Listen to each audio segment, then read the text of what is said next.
mo, ayaw mo pa salinan ng dugo, tapos ka. Oh, kawawa eh. Ang dami namamatay sa kanila na wala. Mabubuhay pa, kaya buhay. Hindi mo, salinan ka ng dugo, mabubuhay ka. May ganun ba ang Diyos? Pumamatay ba ang Diyos? O doktrina ng tao yan? Doktrina ng tao. Doktrina ng tao yan. Sa biyaya nga, ang Diyos nga mapagbiyaya. Kaya mag-ingat ka, huwag ka masugatan. Kasi pagka sinalinan ka ng dugo, yan ay kasalanan. May impyerno ka. Ay, hindi pala may impyerno. Wala pala silang impyerno. Hindi sila naniwala. Hindi sila naniwala may impyerno eh. Pag namatay ka, lutang-lutang ka lang daw sa ano. Pati ba rin yung kaluluwa, yung pag-lutang, kung saan-saan lang lutang. Wala yung saktong aral. Eh, sabi ko, nagbabasa ko ang Bible. Para daw ano eh. Yung sinabi ng Revelation 21, dagat-dagat ang apoy, parang laro-laruan. Bahay-bahayan. Ano ka, bahay-bahayan? Makaano naman ito. Ginawang laro-laro lang yung dagat-dagatan. Dagat-dagatan.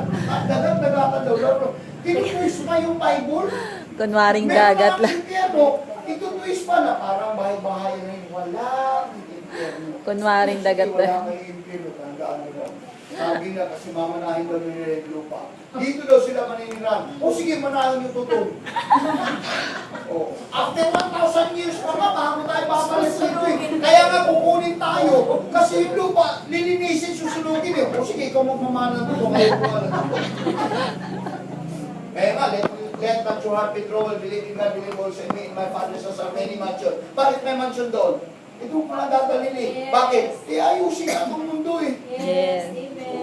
Susunugin nga, nilinisin eh, tatalupan nga ito eh. Kasi ang daming masama, ang daming karumihan. Kaya nga lilinisin eh. Yes. Ngayon papayag ka, lilinisin, nandito ka, eh di mawalis ka. Hindi ako papayag. After 1,000 years, saka tayo babalik, malinis na. Yes, amen. Kaya blessing yung maliligtas eh.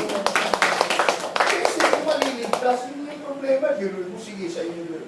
Kasi yung sinabi, mapapalad ang mga may maamong puso sapagkat mamalahin nila ang lupa.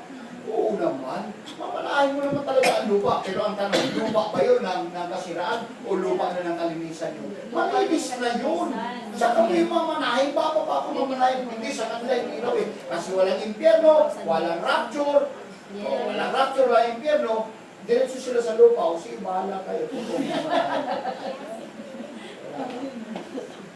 Yan yung problema sa aral. Amen? Amen. Kaya kailangan na talaga mag-aral. Kaya patuloy lang kayong dumalo. Amen. Amen. Kasi pag patuloy kayong dumalo, pati yung mga kapatid natin sa ibang bansa, natututo rin ng disciples. Yes. Kasi yan, bukas, kung kailan pa o bukas ba, may pasok na yan, pinapanood din nila ko. Kaya nga, nag-ano rin sa akin sila, alas na Sunday, na nakikipag-usap sila. Kasi pinapanood talaga na, kaya nakakatuwa. Pati sila nani-disciple. Kaya tanungan sila, nani-disciple. Amen? Amen? Amen. Yun yung importante mga kapatid, na ating matutunan, malaman ang mga salita ng Panginoon. Sa karakter ni Apollos, siya yung sinabi nga siyang hero mga kapatid sa Bible. Isa siya kumbaga sa atin siyang ginagalang bilang isang magaling talaga ng mga ngaral. Ang nagustuhan ko lang sa kanya yung pagtanggap niya talaga. Amen. Yung pagtanggap. Maraming kasi ngayon, pinapangaralan din, sarado, ikantado, may susi pa. Pinapon mo lang susi kaya hindi na mabuksan. Matindihin natin para mabuksan. Ayaw talagang bumalik sa Diyos. Kaya nung pinangalo sa atin ito tinanggap natin, kaya may pasalamat tayo sa Panginoon. Mabuksan talaga tayo. Amen? Amen. Ang dami kasi talaga, ewan ko ba mga kapatid, isa lang naman ang Bible. Amen.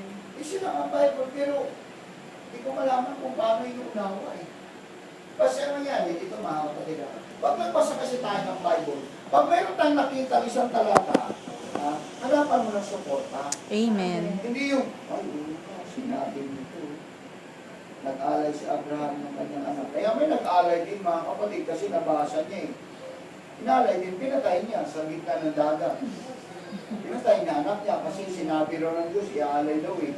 Nabasa rin niya ang sulat ni Abraham. Ang tanong, pinatay ba ni Abraham anak niya? Isang talata lang binasa, nag-aalay siya na. Pero pagdating doon sa dulo, ano bang sinabi? O ano ba ang pinatay? Di ba meron siya nakita ang ano? Isang nakita ang buya? Buya ba yun? O kambing? Nakita niya, yun yung inalay, hindi yung kanyang anak si Isaac.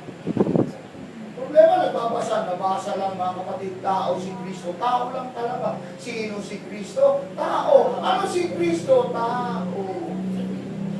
Tao lang kasi nabasa ang 8:40 eh. Hindi binabasa, Diyos si Kristo. Amen. Amen. Ha? Dapat binabasa rin ng Diyos si Kristo eh. Kasi kung di babasahin ng Diyos si Kristo, tao lang talaga siya. Kasi nabasa mo, tao lang eh. Ang problema, isang talata lang mga kapatid. Amen? Amen. Last na lang, basahin nito. 1:8, John chapter 8, verse 56 hanggang 59. Sige. John 8:56 to 59. Pakibasa. Tingnan mo ha. Nasaan mo? Nagdala ang inyong amang si Abraham na makita ang aking araw, at nakita niya at natuwa. Sinabi nga sa kanya ng mga Hudyo, wala ka pang 50 taon at nakita mo si Abraham? Sinabi sa kanila ni Jesus, katotohanan, katotohanan sinasabi ko sa inyo, bago'y pinanganak si Abraham ay ako nga. Sila nga'y nagsidampot ng mga bato upang ihagi sa kanya, datapot nagtago si Jesus at lumabas sa templo. Sabi ng mga pariseo, wala ka pang 58 years old? Nakita mo na si Abraham? Si Abraham napakatagal na noon. Wala pa si Abraham, ako na. Yes, amen. O di siya talaga yun. Siya talaga yung Diyos na Espiritu noon. Amen. O, diba? Meron pa si Abraham, dispensation of Pakila. Dispensation of conscience, dispensation of innocence, dispensation of human government, dispensation of faith. 4 na kapanahunan. Oh. Sabi ng mga parisyo, wala ka pang 58 years old, nakita mo na si Abraham?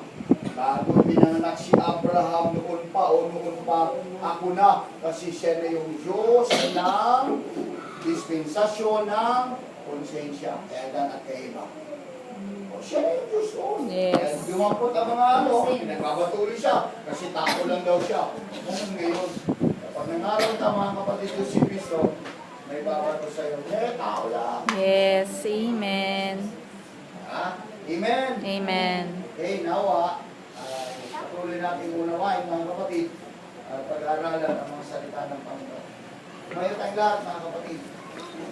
Marami pa tayong mga pag-aaral